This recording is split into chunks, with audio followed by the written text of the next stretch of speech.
Hello, I'm Dilek Tuna and you're watching A News. Now let's take a look at today's top stories. The US Senate passes a funding bill in a bid to end the longest government shutdown in history. Families mourn after a blast in India's capital, New Delhi, kills 8 people. And Iraqis head to the polls to elect a new parliament.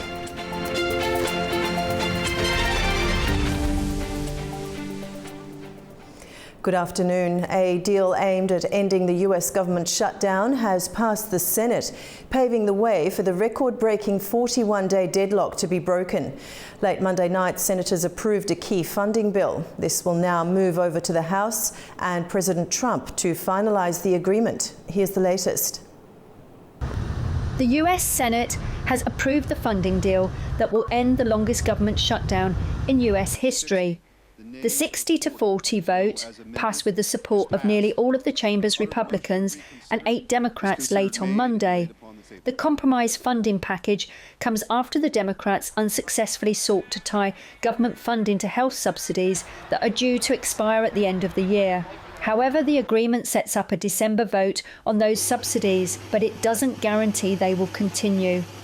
I just want to reiterate my gratitude for my colleagues, our staff who have worked night and day, literally, and all of those who have brought us to this point.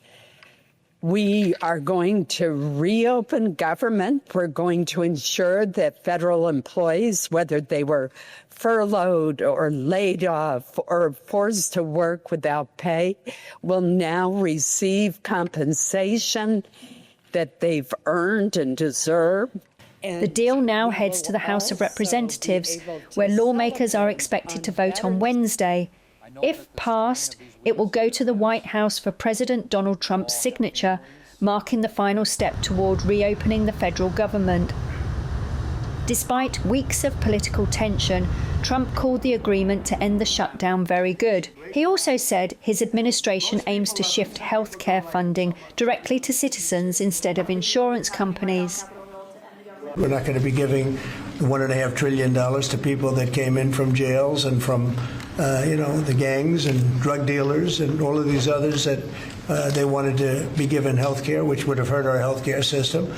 I hope that we're going to be able to have a health care where Lindsay and I were discussing it, Jim and I were discussing it, and Katie, we discussed it.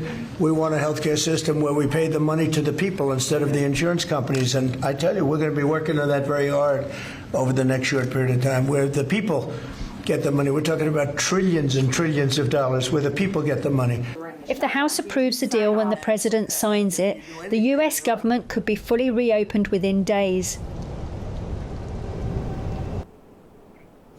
Meanwhile, oil prices are climbing as optimism grows that the US government shutdown may soon end, easing concerns about lower fuel demand. The potential deal to reopen federal agencies could revive travel and energy use during the winter season. Oil prices moved higher on Monday, driven by hopes that the US government shutdown could soon be resolved. Brent crude rose above $64 per barrel, while US WTI oil surpassed $60, reflecting renewed confidence in demand. The potential reopening comes after 40 days of federal closures that disrupted air travel and sparked worries about falling fuel demand. President Donald Trump said negotiations are very close to a deal, with Congress aiming to fund the government through January. An end to the shutdown could boost air travel over the winter holidays, supporting oil demand. However, price gains are still tempered by concerns over excess global supply. OPEC and its allies recently paused production after a partial increase, signaling that they remain cautious about oversupply. Investors are also keeping a close eye on upcoming monthly reports from OPEC and the International Energy Agency, which are expected to provide further insight into global oil demand and production trends. Donald Trump is threatening the BBC with $1 billion lawsuit over the editing of a speech linked to the 6th of January Capitol attack. The controversy has triggered high-level resignations at the British broadcaster and raised questions about journalistic judgment. The BBC has admitted mistakes but denies any bias. US President Donald Trump is threatening to sue the British Broadcasting Corporation over how it edited a 2021 speech on the day his supporters attacked the US Capitol. Trump's lawyers are demanding the documentary be retracted by Friday, warning of a lawsuit for at least $1 billion. They're also demanding an apology and compensation for alleged reputational and financial harm. 3 excerpts of Trump's speech were sliced together in a Panorama News programme, giving the impression he incited violence. It also omitted parts where he called for a peaceful and patriotic march. His legal team say the edits are false and defamatory and violated Florida defamation law. On Monday, BBC Director General Tim Davie and News Chief Deborah Turness resigned. In a letter to lawyers, Chair Samir Shah said that the BBC would like to apologise for that error of judgment. However, he denied systemic bias in reporting. The issue emerged after an internal report raised concerns about the coverage, which was aired shortly before the November 2024 US election. Shah said the BBC aims to restore trust and uphold impartial journalism. The British government also affirmed its support for the corporation.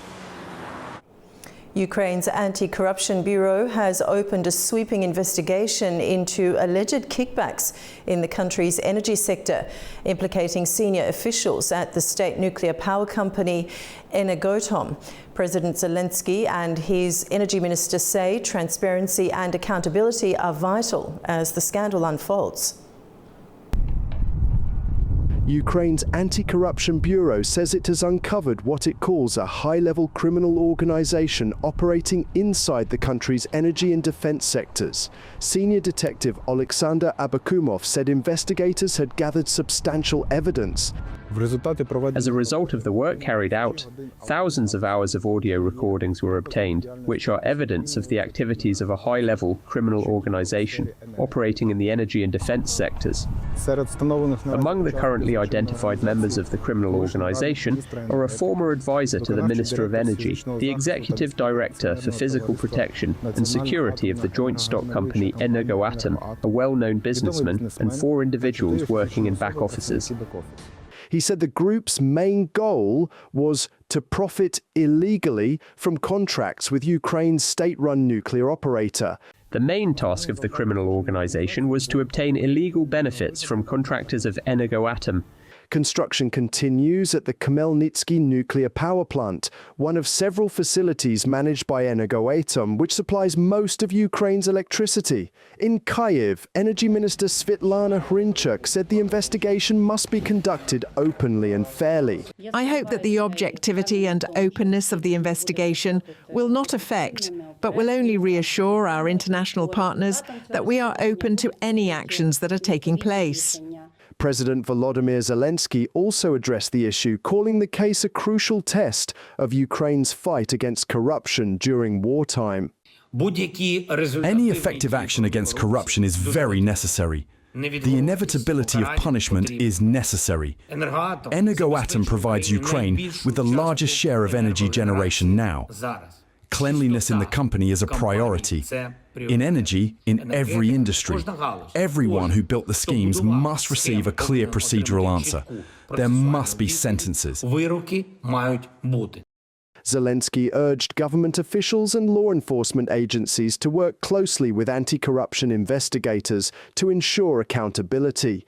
The $100 million scandal has increased pressure on Kyiv to show progress in tackling corruption, a key condition for joining the European Union and securing ongoing international support. Over to France, where former French President Nicolas Sarkozy spent his first night at home after he walked free from prison in Paris on Monday. It's after a Paris court ruled he could be released while he appeals against his conviction for conspiring to raise funds from Libya. Arriving home at his French residence in Paris on Monday, former President Nicolas Sarkozy described his incarceration as tough and draining. He wrote on social media that he would now focus on the appeal process and said that the end of the story remains to be written. The 70-year-old was jailed on the 21st October after a court found him guilty in September of criminal conspiracy over efforts by close aides to procure funds for his 2007 presidential bid from the late Libyan leader Muammar Gaddafi. He has consistently denied any wrongdoing and describes himself as a victim of revenge and political hostility. He was acquitted of all other charges, including corruption and receiving illegal campaign financing. On Monday, a Paris court ruled he could be released while he appeals against his conviction under strict judicial supervision, saying that Sarkozy didn't pose a flight risk. He's banned from leaving the country and from contacting any Justice Ministry officials while his appeal is underway. Despite his release, the 5-year sentence remains in place pending the appeal. At least 8 people have been killed and around 20 others injured after a car exploded in New Delhi on Monday night. It happened near the Indian capital's historic Red Fort, a 17th century Mughal-era landmark that draws thousands of visitors every day. Investigations are now underway to figure out the cause of the incident. Here's the latest. Families of victims are mourning the loss of loved ones after a car explosion killed at least 8 people in India on Monday evening. Around 20 others were injured when the blast happened near New Delhi's historic Red Fort, which is visited by tourists throughout the year. It happened at just before 7 o'clock local time when a slow-moving vehicle stopped at a red light outside one of the country's busiest tourist areas. Within seconds, the car burst into flames, sending thick smoke and debris into the air, according to reports. Emergency crews and firefighters battled flames that spread to several nearby vehicles and 3 auto rickshaws. Officials say the fire was brought under control within the hour, but charred cars and mangled wreckage lined the street as crowds gathered in shock. Indian police say they're investigating under a stringent law used to fight terrorism. However, the cause of the blast hasn't been identified. A senior security meeting is expected to take place on Tuesday morning to assess the investigation's progress. The area remains sealed off as forensic teams continue to examine what caused the deadly explosion in one of Delhi's busiest quarters. Now over to Iraq, where Iraqis began casting ballots in a parliamentary election to choose a new 329-member legislature. More than 7,700 candidates are competing in the election, which will decide whether Prime Minister Mohammed Shia al-Sudani secures a second term. This year's vote brings a wave of young contenders aiming to make their mark in politics. This marks Iraq's 6th parliamentary vote since the 2003 US-led invasion. And now the first day of COP30 in Belém, Brazil has concluded. Delegates from over 190 countries opened the summit with calls for urgent climate action. Delegates from more than 190 countries gathered on Monday for the opening of COP30 in Belém, Brazil, aiming to push forward climate action and reverse the course of global warming a decade after the Paris Agreement. Azerbaijan officially handed over the COP chairmanship to Brazil. Speaking at the ceremony, COP29, Chair Mukhtar Babayev urged countries to honor past commitments while formally passing leadership to Brazil and COP30 President André Correa do Lago. He highlighted Azerbaijan's role in advancing global climate goals and reminded delegates of last year's historic Baku Finance goal, stressing that the world now needs concrete action, not just debate. Science is our compass. COP30 President André Correa do Lago formally opened the summit, describing it as a COP of implementation. Brazilian President Luiz Inácio Lula da Silva echoed the call for urgent action. It's time to inflict another defeat on the deniers. Without the Paris Agreement, the world would be doomed to catastrophic warming of almost 5 degrees by the end of the century. We are moving in the right direction, but at the wrong speed. He urged nations to invest in climate solutions rather than war. UN Climate Change Executive Secretary Simon Steele further emphasized the scale of the challenge. He noted that current climate pledges could reduce global emissions by 12% by 2035. But friends, let me be clear. In this arena of COP30, your job here is not to fight one another. Your job here is to fight this climate crisis together. Paris is working to deliver real progress. Let's not forget that. Steele also confirmed that U.S. contributions to the UN's climate budget for the coming fiscal year were covered by philanthropic donations after the United States skipped the summit entirely. Empty U.S. seats were a visible reminder of its absence. Germany also took the floor, defending its climate finance contributions. State Secretary Jochen Flassbart highlighted Germany's support for the Tropical Forest Forever facility. Germany has been instrumental throughout the last 1.5 years. We contributed financially to the preparation of this COP with regard to the TFFF, and the German Chancellor announced that Germany is in support of the TFFF and will contribute substantially also finance-wise. The voices of the private sector and indigenous communities were also heard. Over the course of the first week, negotiators are expected to outline priorities, explore one another's positions, and announce action plans and financing pledges. The Amazon city of Belém will host discussions on climate finance, adaptation, and mitigation, with the summit unfolding against the backdrop of global conflicts and the absence of the United States, a key historical emitter. Lahore is once again choking under toxic smog, with air quality hitting hazardous levels and outdoor workers among the worst affected. As the haze thickens, many say their health and livelihoods are both under threat. Let's take a look at that story. Toxic smog has once again blanketed Lahore, turning Pakistan's cultural capital into one of the most polluted cities in the world. Data from Global Monitor IQ Air showed the city's air quality index reached 324 on Monday, a level considered hazardous for human health. For most residents, it means staying indoors. But for daily wage laborers, that's not an option. Many continue to work outdoors, surrounded by dust and fumes. Our health is greatly affected because the dust is always flying around. Our throat gets sore, eyes get irritated, and it takes a toll on our health because it's hard work. That's why we also get injuries frequently. Black smoke rises from heavy machinery as construction workers push through long shifts without proper safety gear. Others wait by the roadside, hoping for a day's work, despite worsening air and falling temperatures. We're struggling to make ends meet. The smog and weather are making us sick, and our earnings are going towards treatment. We don't have any protective masks or gloves. On top of that, it's getting cold, and we're suffering huge losses. We request the government to please consider our situation. With little protection, some workers rely on cheap eyewear and makeshift measures to cope.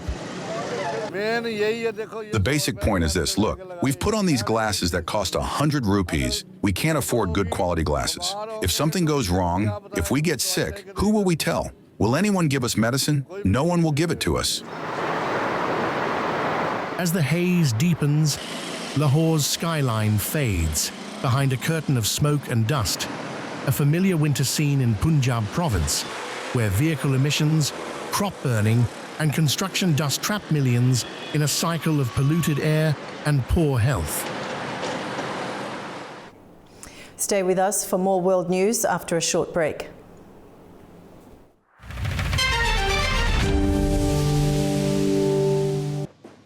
What is power?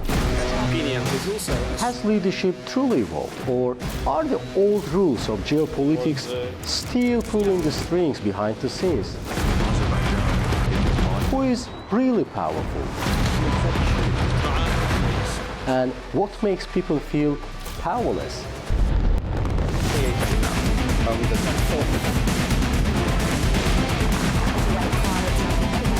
Our new series explores the secrets, strategies, and consequences of power.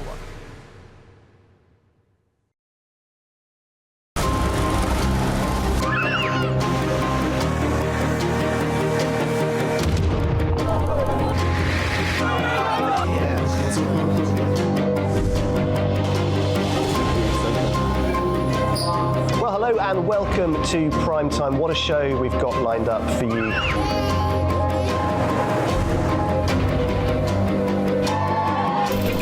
In a complex world, clarity is power.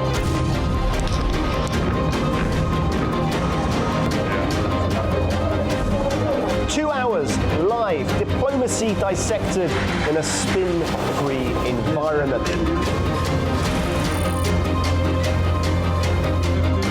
That's Prime Time with me, Guy Schoen, weekdays on A News.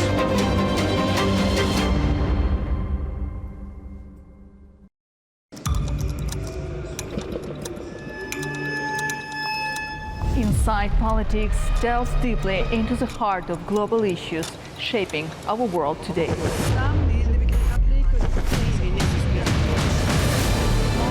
Join me for your go-to source of political analysis from across the region and beyond.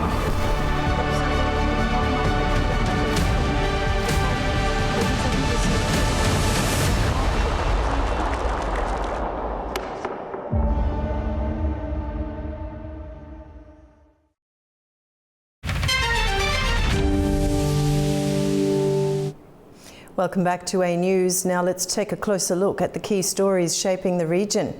In the United States and Washington has partially lifted what's called Caesar Act sanctions on Syria for 180 days, a big step in warming ties between Washington and Damascus. The move comes after Syrian President Ahmad al-Shara made an historic visit to Washington on Monday, the first by a Syrian leader since 1946. The Caesar Act was introduced in 2019 and aimed at punishing Syria's former Bashar al-Assad regime and blocking foreign investment linked to the government.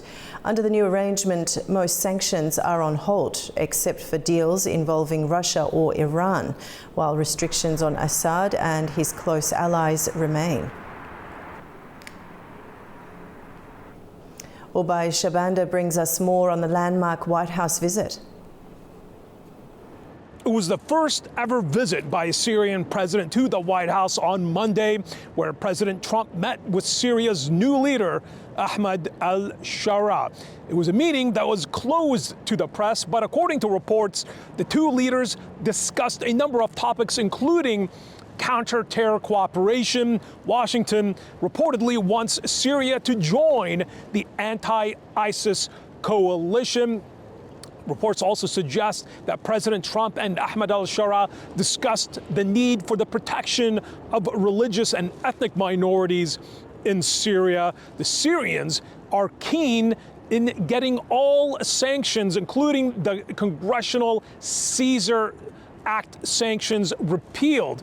That is something that President Trump has supported, but Congress has yet to fully act and fully unconditionally appeal those sanctions. We do know that there has been a number of discussions behind closed doors between the Trump administration and Damascus, including talks with U.S. Central Command on continuing the efforts to battle the remnants of the ISIS terror group in Syria. There was no joint press conference or joint press statement following a meeting, that meeting between President Trump and Ahmad al-Shara, which lasted a little over an hour. But there are also reports suggesting that Turkey's foreign minister, Hakan Fidan, who is also here in Washington, could participate in trilateral talks with Syria's foreign minister and Trump White House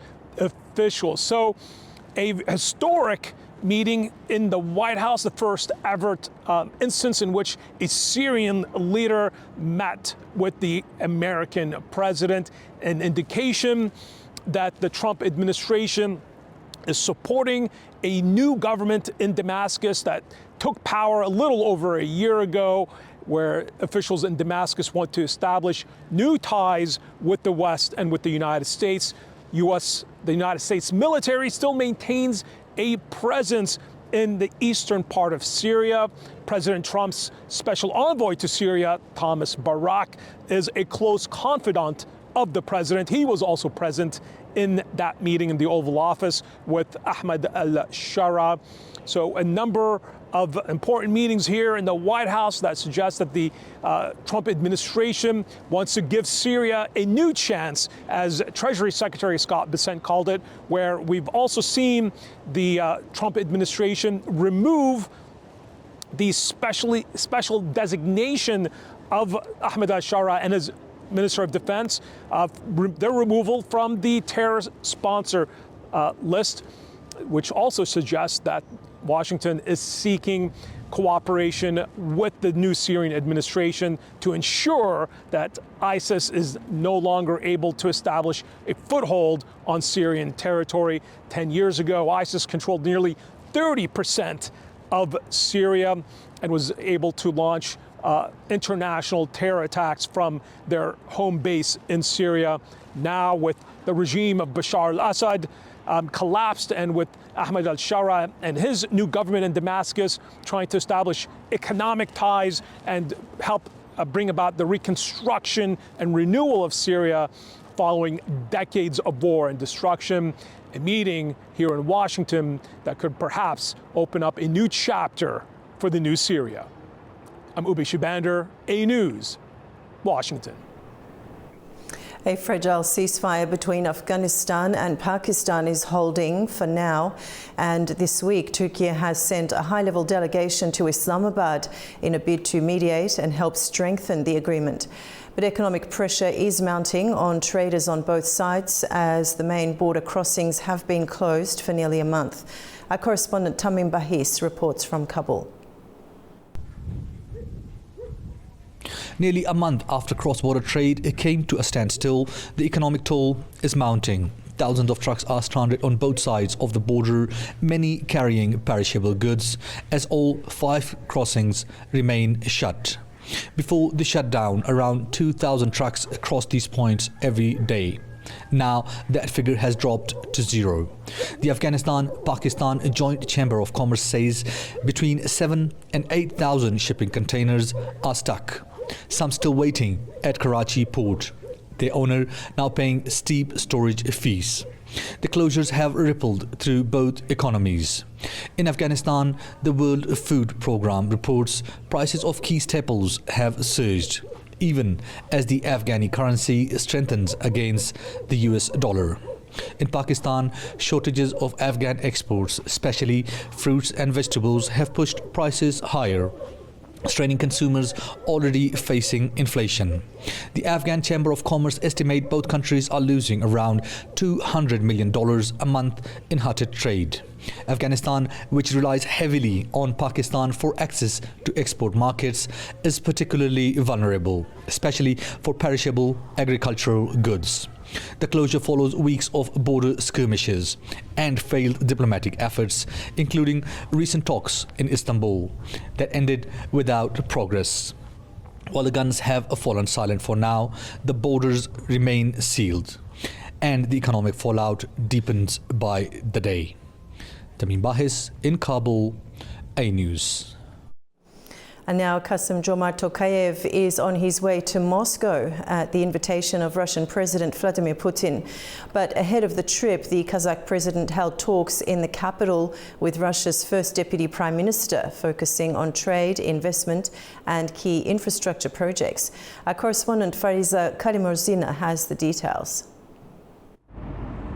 Ahead of his upcoming visit to Moscow, Kazakhstan's President Kassym-Jomart Tokayev met with Russia's first Deputy Prime Minister Denis Manturov at the Akorda Presidential Palace. The meeting focused on preparations for the state visit scheduled for November 12th. During the talks, both sides discussed key areas of bilateral cooperation and current economic developments. President Tokayev highlighted the goal of increasing trade turnover between the two countries to $30 billion. Russia remains one of the largest investors in Kazakhstan's economy, with total investments reaching $4 billion in 2024 alone. And the upcoming visit carries the status of a state visit, which includes official ceremonies and formal meetings. Meanwhile, Russian Foreign Minister Sergei Lavrov emphasized that the visit will be an event of international significance. Among the expected topics of discussion is the development of the North-South International Transport Corridor. Last year, nearly 2.5 million tons of cargo passed through Kazakhstan along this route, and the plan is to double its capacity by 2027. To fully unlock the corridor's potential and attract additional funding, President Tokayev proposed launching a joint program for investment and infrastructure support of the eastern branch of the corridor. And over the past months, the leaders of Kazakhstan and Russia discussed these issues by phone 3 times, and in total they have met 4 times this year. Also last year, Russian President Vladimir Putin made a state visit to Kazakhstan, during which a series of intergovernmental, interagency and commercial agreements were signed. Pariza Kalimurzina, Almaty, A News. Iranian President Masoud Pezeshkian has warned of a severe water shortage in the capital Tehran, and the Ministry of Energy has announced cutting Tehran's water supply at night as water shortage intensifies. Our Turaj Shiraliliu has more.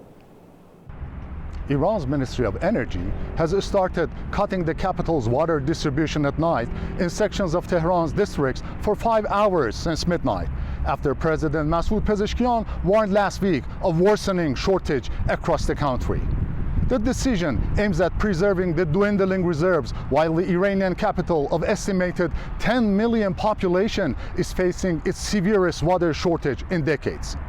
Speaking at a conference, Pezeshkian urged the public to drastically reduce consumption, warning that if the critical water shortage continues, it would be rationed in Tehran next week, and also warned of possible evacuation of the capital if it worsens in coming months. According to official sources, water levels in Tehran's reservoirs have dropped by 40% since last year because of reduction in rainfall and the hike in demand due to the enlargement of the capital and its satellite towns, which reportedly use 1 billion liters of water per day. Ministry of Energy said that essential public services, including hospitals, will be exempt from the water shut-off, while the capital Tehran's water distribution system is experiencing an unprecedented stress of the last 60 years.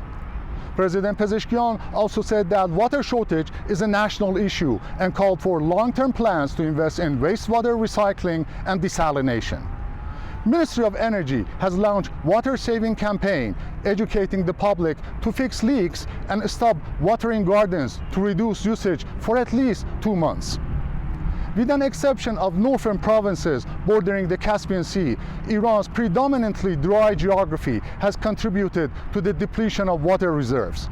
Climate change and global rising temperatures are also adding to its water problem.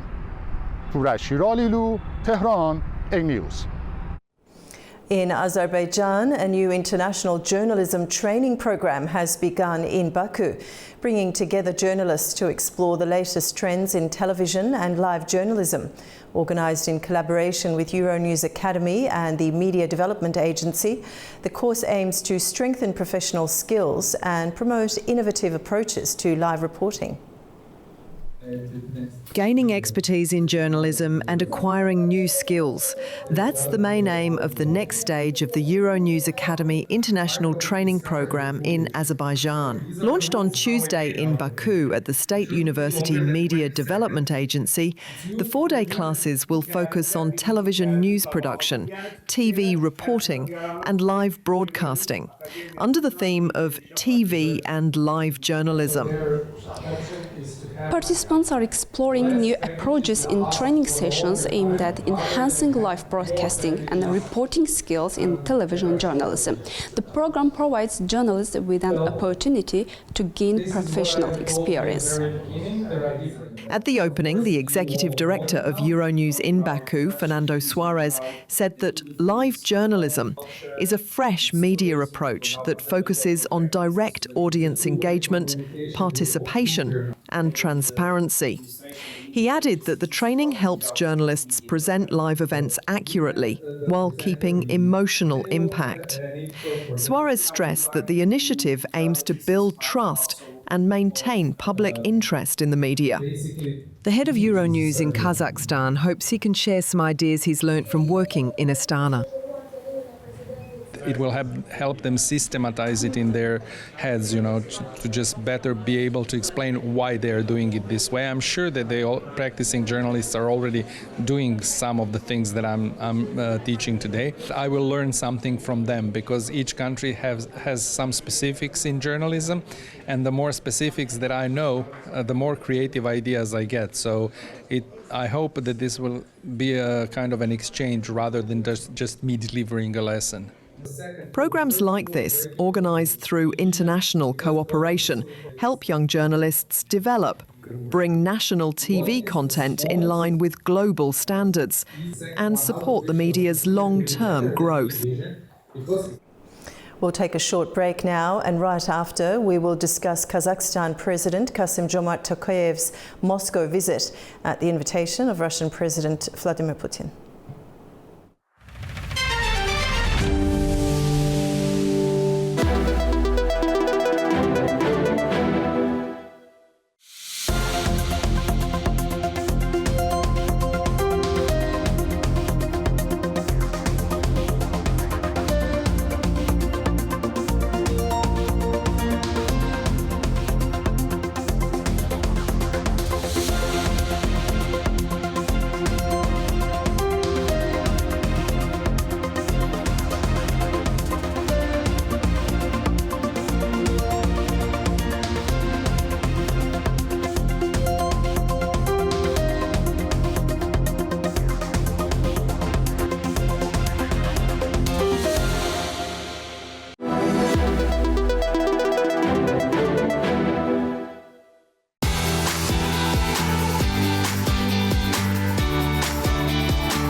Said the world never sleeps, but who's ready to wake you up with all you need to know about what is happening across the globe and in the region? We are. Daybreak is live every morning, bringing you a complete wrap-up of the stories from overnight and all the news already happening in the world. The biggest global headlines, the key regional developments, the must-read stories shaping the day. We show them, we discuss them, we guide you through their meaning. We give you the news and a first look at the key headlines. I'm Nadia Jani. And I'm Lou Brown. Join us, it's Daybreak here at A News.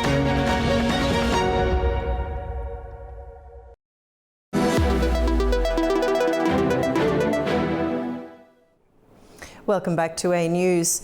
Following his visit to Washington, where he joined other Central Asian leaders for talks with US President Donald Trump, Kazakhstan's President Kassym-Jomart Tokayev is now heading to Moscow at the invitation of Russian President Vladimir Putin.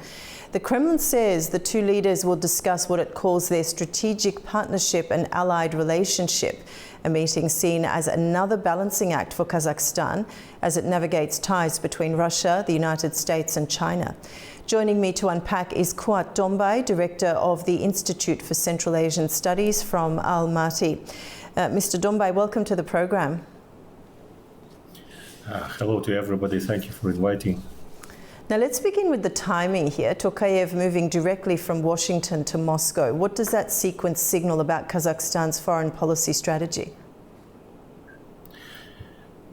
Well, this happens usually when there is high-level summits for Central Asian presidents with Chinese or European or now American leaders, that it coincides somehow with these other meetings in the Kremlin. So this time it was not an exception, and it can be seen, of course, as a kind of a balancing act, since Russia, of course, is a very important neighbor. It is the largest by border, the largest terrestrial border between Kazakhstan and Russia is 7,500 kilometers, and it's a balancing act with the second largest trading partner of Kazakhstan. Okay, now the Kremlin called the meeting one focused on strategic partnership. What does that really translate to in practice between these two countries?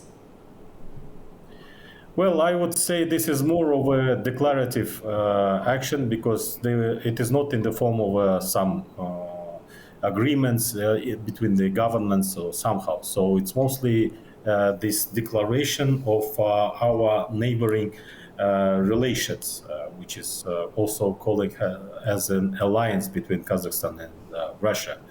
But Kazakhstan is still developing the other relations, just being back from the United States, where there were serious agreements have been signed for $17 billion between Kazakhstan and the United States for developing the rare earth minerals among them. And yeah, I mean, the relations with Russia will be maintaining to be very important for Kazakhstan. And apart from this declaration, there will be discussions of other bilateral issues, including the development of a north-south railway project, which goes through the western part of Kazakhstan. And Mr. Dombay, can we hone in on the significance of this visit for Moscow, especially following the US Central Asia Summit hosted by President Trump? Well, I wouldn't neither underestimate or overestimate the visit to Moscow. There are a number of bilateral issues which are being worked out and discussed on a working level between Kazakhstan and Russia. So these meetings are taking place regularly throughout the years, and Kazakhstan is following a very cautious policy of being, let's say, even with all the relations, including Russia. Still, there are some, of course, important changes are going on. I mean, apart from developing the trade with the United States, this year will be significant that the largest trading partner for Kazakhstan is now not Russia but China. Mm-hmm. And it has become so 3 years ago. And I think that this year China's trade with Kazakhstan will be double as much than for Kazakhstan with Russia. Okay, so in light of those changes that you just mentioned, and that Kazakhstan's largest trading partner is China now as opposed to Russia, how dependent is Kazakhstan on Russia economically and militarily despite its increasing engagement with the West? We are still in this Eurasian Economic Union and same customs union with Russia. So this year, the trade with Russia will be reaching about $30 billion US, which is a large amount. Compared to the 60 billion with China, or Kazakhstan's trade with the United States is a little bit more than $5 billion. So just to give some estimate of how the situation is. So Russia is remaining the important ally and trade partner for Kazakhstan, but at the same time, Kazakhstan is firmly following the international sanctions regime. It doesn't want to fall under these secondary sanctions from the West. So, so far, the policy of Kazakhstan has been successful in avoiding those sanctions as well. Okay. And Kazakhstan often speaks of a multi-vector foreign policy. How successfully is Astana managing to keep that balance between Russia and the US and China right now? Well, as I said, we are frankly more or less successful with that. Kazakhstan has been following the sanctions regime that was imposed by European Union and the United States. At the same time, in these relations with China is also we are carefully following what's being happening between China and the West and the United States especially. Tokayev is a former Minister of Foreign Affairs, and in terms of the foreign policy, he manages very carefully and I would say successfully balancing those interests being between these three world centers, including that we are also in the Turkic Union. Okay. Now, Mr. Dombay, I covered the summit with US President Donald Trump and Central Asian nations in Washington, and I asked my guest this same question. I'll pose it to you as well. Could Tokayev's outreach to Washington be viewed with suspicion in Moscow? Well, I mean, it might be some cautious, of course, what's happening there, both from maybe Moscow or Beijing. But again, Kazakhstan is following this multi-vector relationship and developing the relations with the United States is a part of this policy, not to overgo under some extreme dependency of one of its neighboring countries. So this is being met with and should be met with understanding from both these countries. So this policy of multi-vector relationship is dictated by the geostrategic positioning of Kazakhstan and the whole Central Asian countries. It should be viewed as a new entity out of some blocks or falling in one of the interests of the West or other countries. Okay. So we should be avoiding them. Okay, and how do domestic politics in Kazakhstan shape Tokayev's external positioning? Is there strong public sentiment for neutrality? Well, the sentiment for neutrality and the trust towards this policy is widely supported in Kazakhstan since it's a multinational country. So it would be hard to overtake other policy rather than that, because we have, let's say, over 2 million people of Slavic people as well in Kazakhstan. So this fully resembles our internal composition and social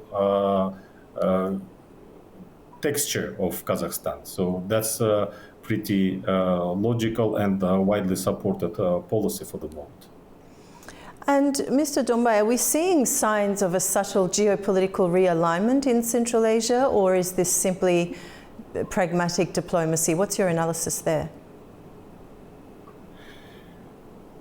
Well, the whole world is in the transformation right now.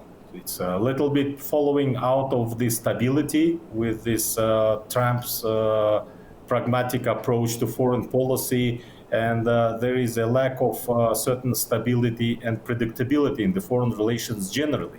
So what Kazakhstan is doing, it's trying to avoid this by, again, keeping the balance. Although the world and the economy in the Central Asia, I would agree, is in the transformation. As I said, I mean, the key transformation, I wouldn't even judge it by the involvement of the United States, because, for example, the largest investor in Kazakhstan, and Kazakhstan, well, accounts for 60% of GDP of this whole Central Asia, it is the European Union. And being between China and European Union and including Azerbaijan, we are mostly developing this middle corridor project as our main priority. So we are in favor of the trade and trying to avoid extremes. At the same time, the whole geopolitical situation is still changing by the very fast importance of China in the region. Because now, as I said, China has become the largest trading partner of not only for Kazakhstan, but for Uzbekistan and for Kyrgyzstan. So it is importance which is still needs to be assessed and laid out how the texture in Central Asia is changing with this China's dominance, which is, on the other hand, is a very natural thing since we are neighbors. And talking about the Silk Road, we are just coming back to what has been maybe 2-3 centuries ago, because China has been our largest trading partner, being in the Silk Road. We were trading with China more and with India before it was the 18th century colonial wars. So before we had the most prospering times for Central Asia were during the Silk Road times, basically. So maybe that's what's happening now. Okay. And Mr. Dombay, finally, what outcomes or statements should we be watching for from the Moscow talks, and what will they reveal about the region's evolving balance of power? Well, I think Moscow will be happy by the mere visit of Tokayev.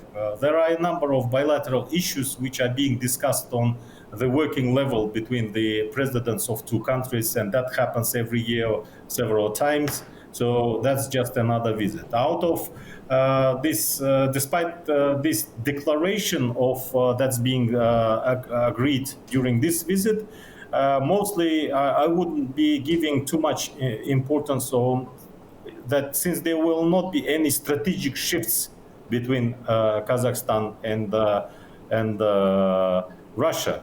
So among the most specific or concrete agreements, I think there will be discussions about the development of the north-south railroad route, which is benefiting for Kazakhstan. And of course, Kazakhstan remains, again, a very important for Russia itself, due not only as an economic partner. Kazakhstan is the 5th largest trading partner for Russia now.